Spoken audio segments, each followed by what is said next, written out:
ఈరోజు నేను చూపించే జ్యూస్లో విటమిన్ బి12 ప్రోబయాటిక్ ఎక్కువగా ఉందన్నమాట. ఇది బీట్రూట్ క్యారెట్ జ్యూసే. బీట్రూట్ తినని వాళ్ళు చిన్నపిల్లలు ఎక్కువ తినరు కదా, అట్లాంటప్పుడు చక్కగా ఈ జ్యూస్ ఇచ్చేయచ్చు. పెద్దవాళ్ళు కూడా ఈ జ్యూస్ తాగితే చాలా మంచిది. ఇందులో ప్రోబయాటిక్ ఉండటం వల్ల పెరుగులో దొరికే పోషకాలు కూడా ఇందులో దొరుకుతాయి మనకి. పెరుగు తినని పిల్లలకు కూడా ఈ జ్యూస్ ఇస్తే చాలా మంచిది అనమాట. దీంట్లో మనం ఆవాలు 2 స్పూన్లు మిక్సీ పట్టి ఉంచుకుంటే వాడుకోవటానికి ఉపయోగపడుతుంది. అట్లాగే ఒక బీట్రూట్, ఒక క్యారెట్ చక్కగా చెక్కేసి పీల్ చేసుకొని అలా ముక్కల కింద కట్ చేసుకొని వేసుకోవాలన్నమాట.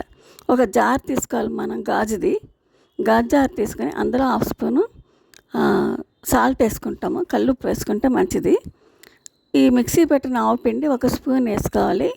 నాది 5-6 గ్లాసులు పట్టే జారు కాబట్టి ఆవు పిండి ఫుల్గా వేసాను, స్పూన్ నిండా. అది కొంచెం 4 గ్లాసులు అట్లా పట్టేది చిన్నదైతే స్పూన్కి కొంచెం వెలుతుగా వేసుకోండి ఆవు పిండి.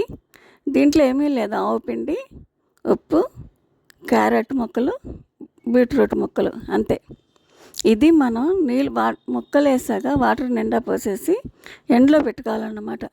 ఎండలో 3 రోజులు పెట్టుకోవాలి. ఎండ వచ్చినప్పుడు ఎండలో పెట్టుకొని నైట్ తీసి లోపల పెట్టుకోవాలి. అట్లా 3 రోజులు ఎండితే, బాగా ఎండ ఉంటే 2 డేసే సరిపోద్ది. ఇప్పుడు మనకు చాలా ఎండ ఉంటుంది కదా, 2 డేస్ ఎండలో పెట్టి చక్కగా తీసి లోపల పెట్టుకుంటే, ఫ్రిడ్జ్లో పెట్టుకుంటే 5-6 రోజులు నిల్వ ఉంటుంది.